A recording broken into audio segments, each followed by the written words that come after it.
Xo'p, assalomu alaykum hammaga. Keyingi misolimiz 55-misol.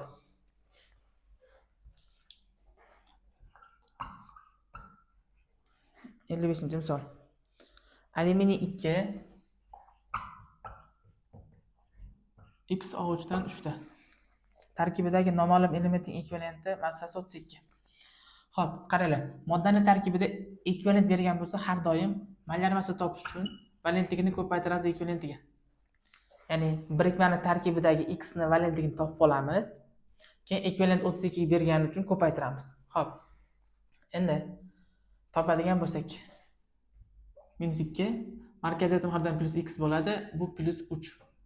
+3 ni 2 ko'paytiramiz, +6 +3 ni x ga ko'paytiraman, +3x 3 × 9, 9 ni -2 ko'paytirsa -18 teng 0. Ya'ni bir moddaning tarkibidagi oksidlanish darajalari yig'indisi 0 ga teng bo'lishi kerak. Xo'p. 3x barobar 18 dan 6 ayiramiz 12 -12 barobar bu tarafga o'tsa +12 bo'ladi. X barobar shunda +4.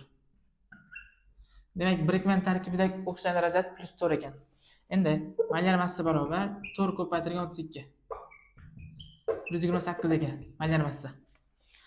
Xo'p, endi bizdan so'ragan narsa общий birikmaning molar massasini toping degan. 27 ko'paytirilgan 2 alyuminiy plus X ni molar massasi 128 ko'paytirilgan 3 plus 3 × 9 9 ko'paytirilgan 16. Shuni hisoblab chiqadigan bo'lsak, общий molar massa 582 bo'ladi. Shunda to'g'ri javob A ekan. Tushunmay qolgan bo'lsalaring videoni boshqatdan ko'ringlar.